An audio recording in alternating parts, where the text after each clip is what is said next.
Bonsoir Merci Cyril. d'être là, toujours aussi élégant, toujours plaisir. aussi beau. Merci, bon bah alors, manne-toi le cul. Très bien. Donc,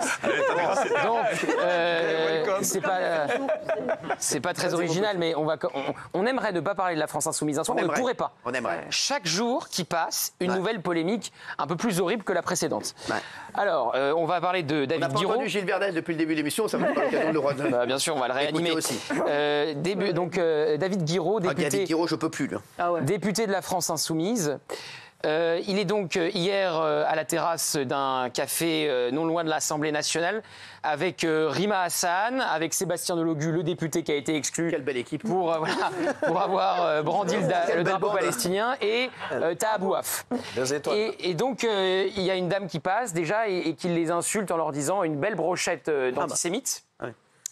Et après cela, il y a aussi un échange avec les responsables du collectif Nous Vivrons, collectif créé après, évidemment, le pogrom du 7 octobre. Et ce collectif se rassemblait non loin de l'Assemblée nationale et donc non loin de ce café. Et visiblement, cette première dame qui leur a dit une belle brochette d'antisémites était au rassemblement. Et le collectif a expliqué aux Parisiens qu'ils avaient demandé, qu'ils avaient déjà dit à cette dame de se calmer en marge du rassemblement. Donc voilà, donc ils se désolidarisaient de ce qu'elle a pu dire quelque part à Rima Hassan, à David Guiraud. Mais plus grave, ensuite, donc, ces personnes du collectif viennent échanger avec David Guiraud et les autres présents sur place, et ils demandent pourquoi est-ce que vous n'êtes pas venu échanger avec nous quelques semaines auparavant en marge d'un meeting de David Guiraud où il s'était rassemblé devant les portes du meeting en chantant on est là, même si David Guiraud le veut pas, nous on est là. Le collectif.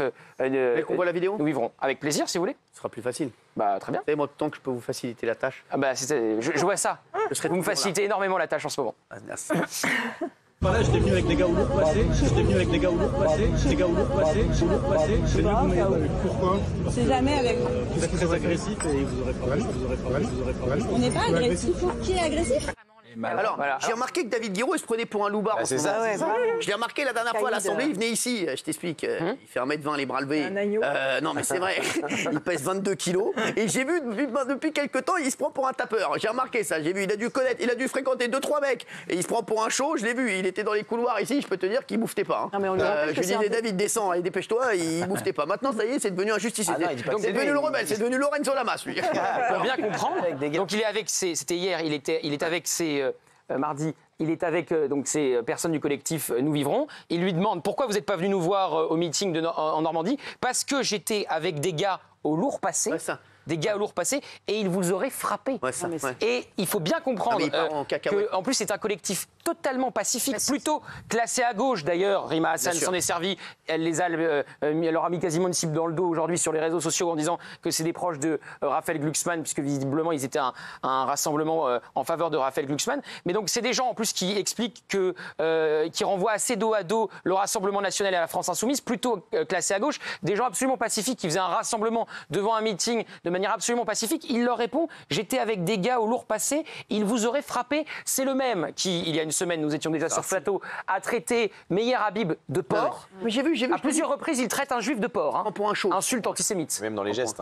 Il se prend pour un show, même il l'a poussé et tout. Mais... Voilà, il l'a poussé. J'ai pas compris, il l'a poussé, j'ai pas compris. Non, il joue au corps à corps, visiblement. Il a envie de se battre. Il faut voir, David Guiraud, les mecs, c'est pas Chuck Norris. Je t'explique.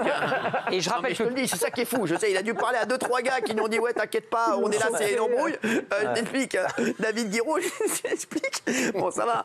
Et je rappelle que c'est pas le loupard des loupards. Après le 7 octobre, il va à Tunis et il parle avec légèreté, quasiment en se moquant des morts du 7 octobre. Il sera confronté aux images projetées à l'Assemblée nationale et il dira je ne parlerai plus avec la même légèreté des morts du 7 octobre. Et après, il nous a dit la semaine dernière qu'il était autant touché par les morts à Gaza que les morts en Israël. On a bien vu que quand il y avait des morts en Israël, il en parlait avec légèreté. Non mais David Guiraud, j'ai vu que là en ce moment, c'est vrai qu'il a pété un câble. Il est en roue libre. Ouais, je crois qu'il se prend pour... Ça y est, il croit qu'il est...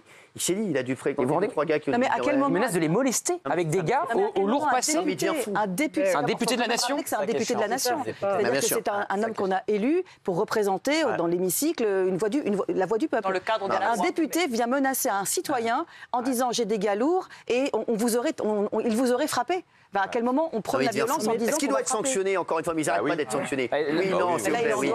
Gilles Verdès qui met non, comme d'habitude, le guignol des guignols. On peut juste préciser que c'est en dehors de l'Assemblée nationale. C'est en dehors de l'Assemblée, donc il ne peut pas être sanctionné par l'Assemblée. Non, mais quand je dis sanctionné, est-ce que vous êtes choqué par ce qu'il a dit? Non, mais il peut être choqué. Sanctionné. Si, sanctionné. Et sanctionné aussi.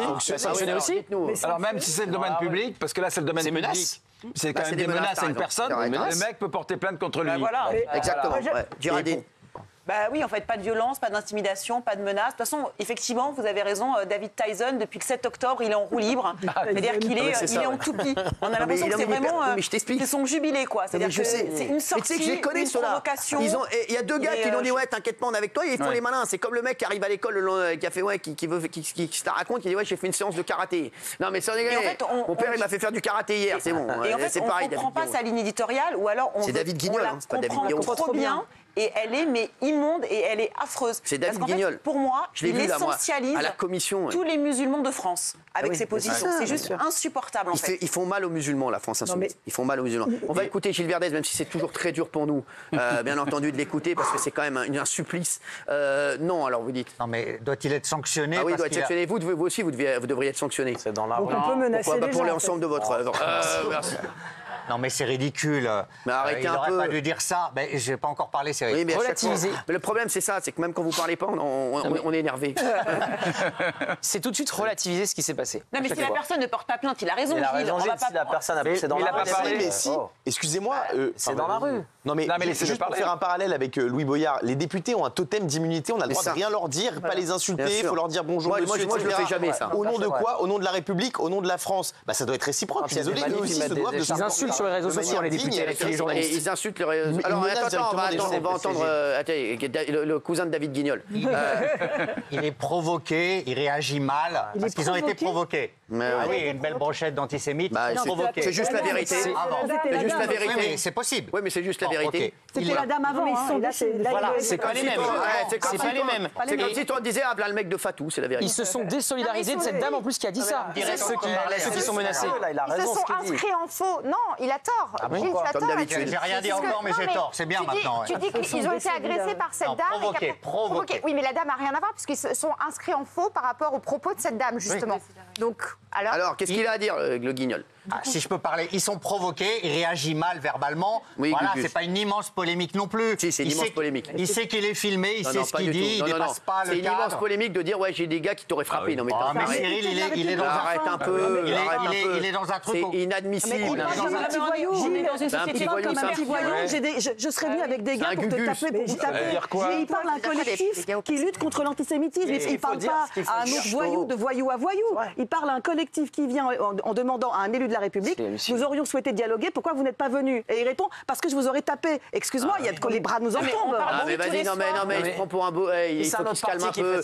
Il faut qu'il se calme un peu. Il fait 1m22 kilos. Il faut qu'il se calme un peu. Non mais au-delà de ça, mais c'est vrai. Au-delà de ça, tous les soirs, on parle de l'ensauvagement et de la violence de la société. Il doit quand même montrer l'exemple. Et là, il le montre de manière catastrophique.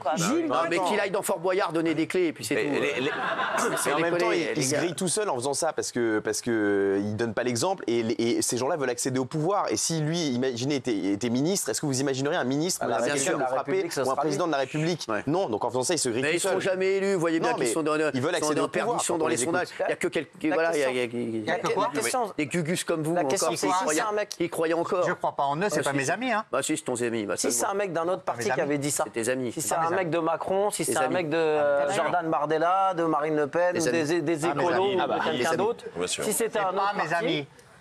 On n'aurait pas pensé pareil. On aurait dit ouais, il faut condamner. Après, pas mes amis. Non mais Gilles, toi qui as. C'est pas mes amis. Gilles, toi qui nous dis la loi tout le temps quand ça. Et alors il est hors la loi, il y a une plainte, vous y connaissez quelque chose en Turquie. Il est hors la loi, bien sûr. Mais toi tu connais rien à rien. Je t'ai laissé parler, laisse-moi parler. En quelques jours, ces députés insoumis qui sont pas des députés, qui sont des délinquants parce que ils ont fait le drapeau 2 fois de suite alors que c'est interdit. Ministre de la Justice maintenant, vous. Ils ont plus intéressante que vous. Ils participent à des manifestations interdites avec leur écharpe. Ils s'interposent entre les étudiants et la police. Ils ne font que des choses de délinquants. Un citoyen j'ai rien dit, vous me dites c'est bon, j'ai rien dit. Je vous regarde en souriant, vous me dites c'est bon. Tu parles sur Daniel, et je déteste quand on parle sur Daniel. Tu nous parles de la loi, qu'est-ce que tu réponds à ça? Ce sont des délinquants. Depuis des semaines et des semaines, ils se conduisent comme des délinquants en toute impunité. Qu'est-ce que tu réponds à ça? Mais je toi qui as la loi à la bouche. Mais toi qui... Calme-toi, c'est pas la peine de crier. Pourquoi eux ne respectent plus la loi? Prends pas exemple sur tes amis, je te le dis. Allez. Et puis Gilles, arrête toujours d'en appeler à la loi. Il y a la loi et puis il y a aussi la morale, la probité. Quand tu es un représentant du peuple, tu te dois avoir une certaine tenue. Après, j'étais venu avec des gars où l'on repassait l'étape suivante, on ouvre la veste, on montre qu'on a un gun. C'est quoi l'étape suivante? Non mais c'est ça. Excusez-moi, est-ce que vous vous rendez compte de cette phrase? Mais c'est vraiment la phrase d'un gugus total. Il vous aurait frappé. J'ai une équipe derrière moi. J'ai une équipe derrière moi, mais quel guignol!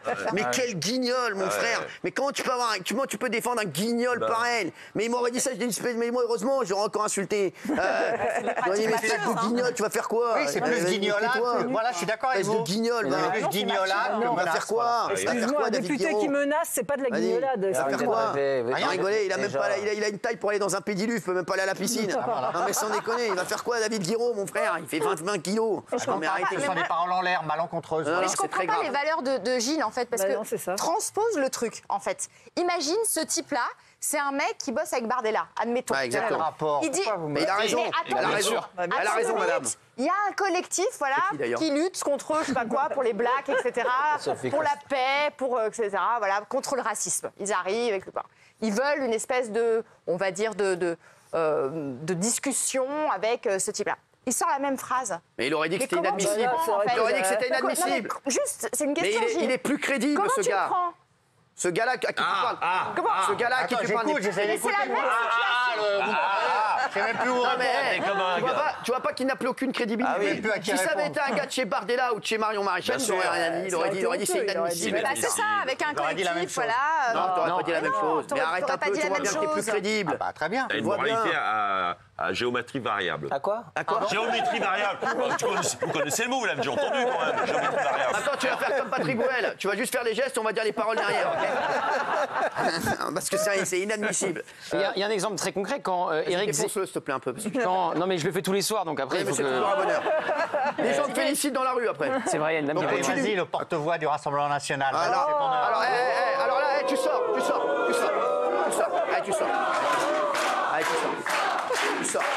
parce que c'est inadmissible de dire ça sur Gauthier Lebret.